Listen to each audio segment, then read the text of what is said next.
Hi, welcome to the Industry Astrology New Moon Forecast for July of 2021.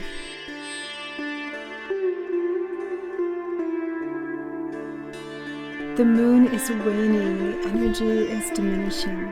How are you feeling? On July 9th at 6:17 p.m. Pacific Time, the moon will conjoin the sun and begin to wax again. Feeling emotional, maybe bored or antsy, maybe lonely, ready for something new.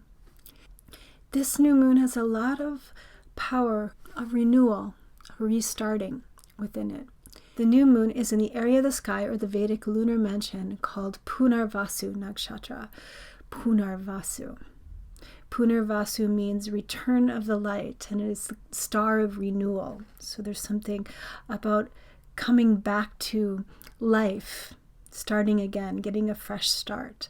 This is a great time to envision your future, to recalibrate yourself into a more healthy way of living. If you want to break a habit, you want to start a new exercise regime or change your diet, this new moon is beginning a lunar cycle of growth that can really help you, support you with that.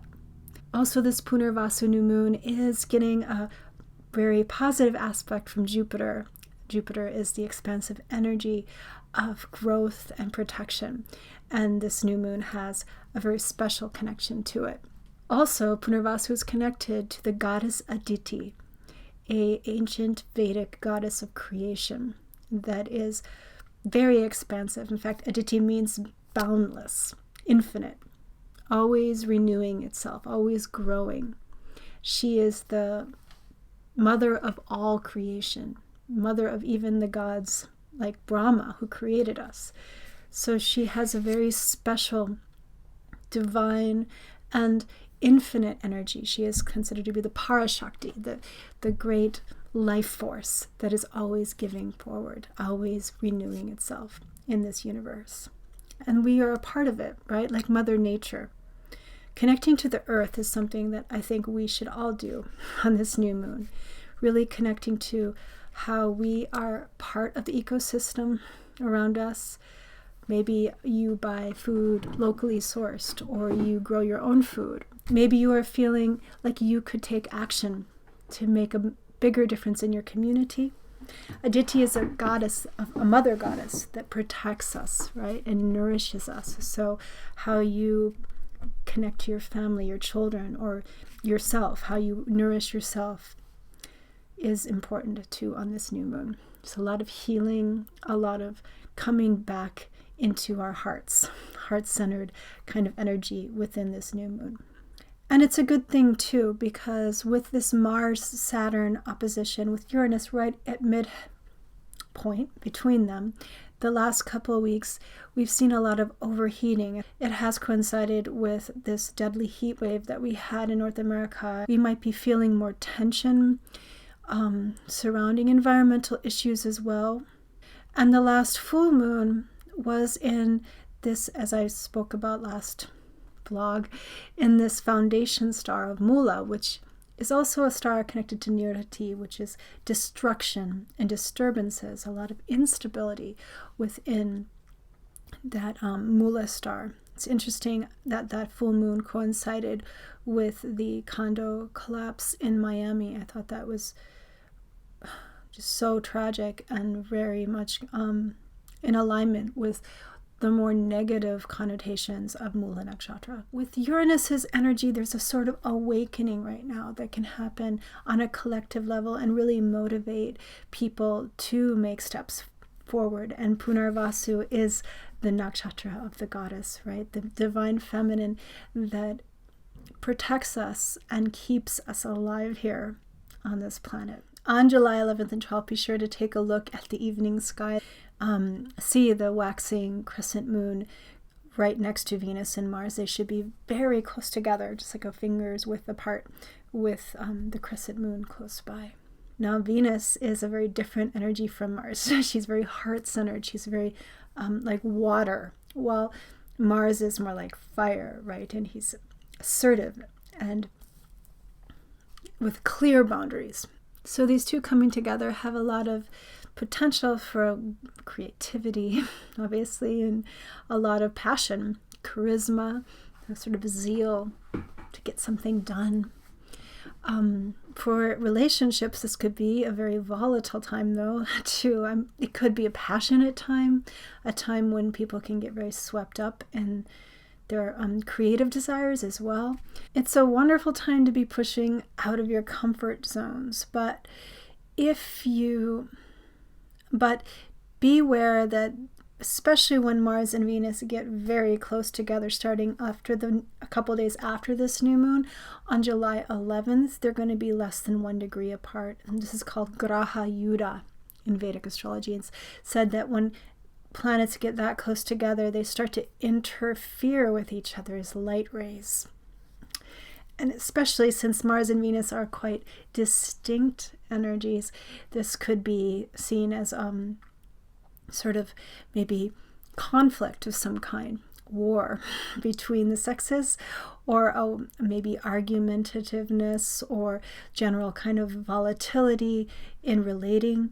There could be also just a recklessness coming out, perhaps, or too much fire, too much kind of defensiveness, perhaps, because it's happening in Cancer, in Ashlesha, the snake star, where Mars is debilitated. There can be definitely complicated situations that could arise. So especially it may be a need to balance extroversion and introversion, and issues around trust.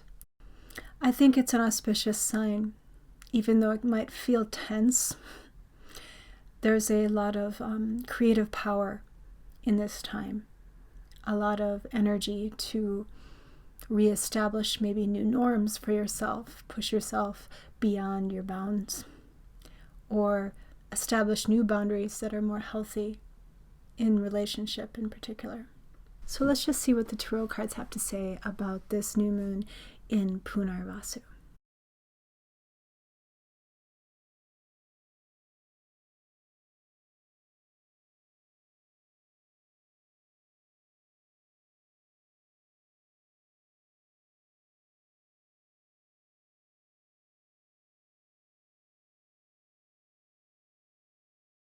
Wow, so here we go.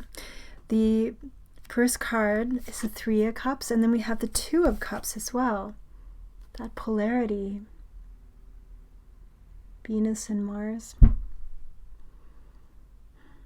You know, one thing really interesting about this Venus and Mars conjunction, and even the war, is that Venus and Mars are currently the karmic controllers of Rahu and Ketu, the transformative energy of the eclipses themselves. That's because Rahu is in Taurus and Ketu is in Scorpio right now.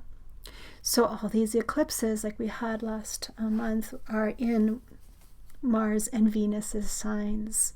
So the fact that they're coming together seems to be perhaps a sign that some of us may be meeting very important, fated kind of karmic relationships, or there might be changes in our relationships, renewal of relationships. And the Three of Cups, very similar. Connectivity, community. We're all connected to each other through the earth, through nature. We all share in the bounty of this world. We're all interdependent. This also reminds me a little bit of the Festival of Chariots that is also coming up on the 11th, right after this new moon. It's a festival for Lord Krishna as Jagannath. And they take Krishna and his siblings, two siblings, with three of them, his brother and his sister, out into the streets in these beautiful chariots as a sort of parade, a celebration of divine love and connectivity. And finally, the Six, another very auspicious card, Six of Coins. Punarvasu is a nakshatra of abundance. It is connected to this life energy, right? The Mother Earth. This ability also to get our work done and profit from it. A very nice reading for this new moon. Check it out. We all come from one source, the Supreme Goddess, the Parashakti. Love is boundless. Find ways to nourish your community, to nourish your family and yourself. Connect to the roots of who you are and to this earth.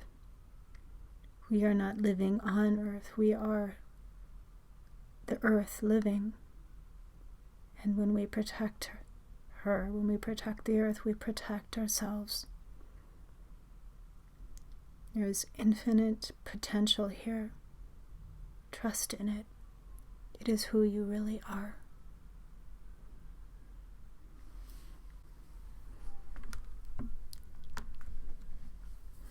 Okay, that's nice. Thank you for coming to the Unindustry Astrology New Moon Forecast for July. I give Vedic Astrology readings one-on-one and tarot readings. You can book online. I'll leave a link in the description window. Also, be sure to subscribe to this YouTube channel if you haven't already, and get on my newsletter. It's free. I write a blog that goes with these videos, so if you'd like to learn more, be sure to sign up for my newsletter to get them in your inbox. And I will see you soon on the next full moon, Guru Purnima, very auspicious full moon coming up. Take care.